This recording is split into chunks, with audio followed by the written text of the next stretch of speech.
Alcolumbre humilha Bolsonaro e defende Moraes. Cajuru arrebenta na entrevista. Porque um processo de impeachment de um ministro do Supremo Tribunal Federal num país dividido vai causar problema para 200 milhões de brasileiros. Não é a solução.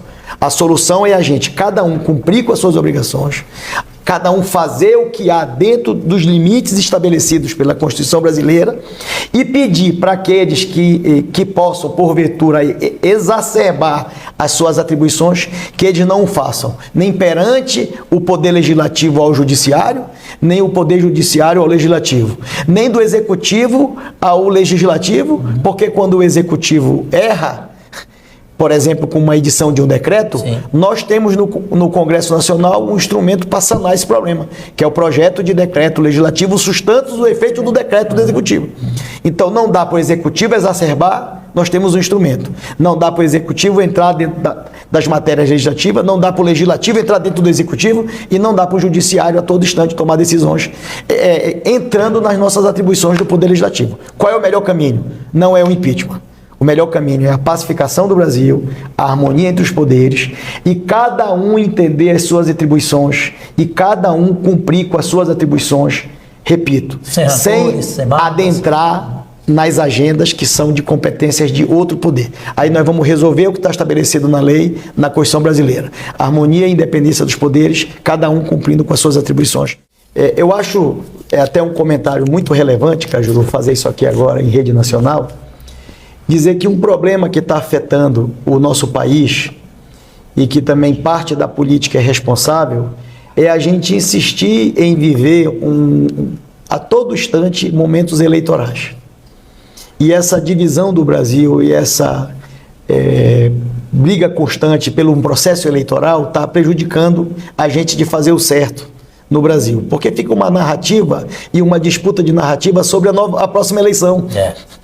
Enquanto que a gente tem que sentar numa cadeira com a responsabilidade de fazer as coisas certas para o hoje e para o futuro, não para o processo eleitoral. Perfeito. E acaba que as pessoas se confundem e em vez de fazer e sentar numa mesa os diferentes para pensar, em vez da gente ficar discutindo as nossas divergências, a gente buscar compreender as nossas convergências de país, não é de um partido político, não é de uma posição ideológica, não é de um pragmatismo de qualquer ordem, é país. O Brasil precisa de um parlamento altivo, sereno e equilibrado.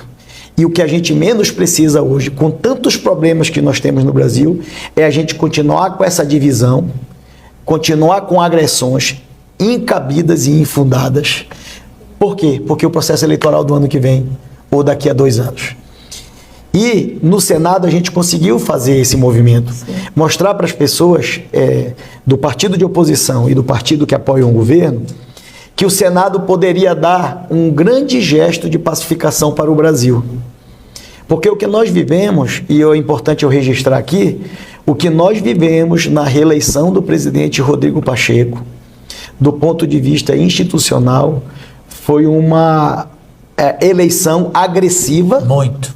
Aonde a eleição para presidente do Senado e do Congresso Nacional se tornou claramente um terceiro turno do processo eleitoral. Porque o país saiu muito dividido, uma eleição muito polarizada, onde as famílias estavam divididas e ainda continua, esse é o problema. Essa divisão, ela está na sociedade toda, os filhos brigando com o primo e primo brigando com o tio, uma loucura. Isso refletiu no nosso comportamento dentro da casa. Exatamente. E o que aconteceu na eleição do presidente Rodrigo? Ele foi vítima de um terceiro turno que ele não era responsável. E acabou que o terceiro turno da eleição do Rodrigo Pacheco, que foi transformado aquilo, o Senado virou um fronte de batalha de agressões contra uma candidatura legítima à presidência do Senado. Sim. Por quê? Porque aquela candidatura era apoiada pelo presidente que venceu a eleição, não pelo presidente que perdeu. Exato. E agora, passados esses 2 anos, foi tão ruim esse clima de hostilidade que a gente viveu e de beligerância, que eu consegui falar com os senadores de oposição, falar com os senadores da base do governo e principalmente com os senadores independentes, que tem um olhar de país, para a gente parar de ficar olhando no retrovisor, porque se você vê para fazer uma comparação, Cajuru. O carro, ele tem 2 retrovisores e um para-brisa. E a gente fica pensando e vivendo olhando para o retrovisor.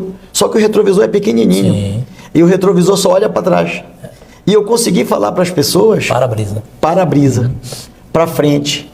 Para o futuro. O que é que nós queremos amanhã para o país, não é para um partido.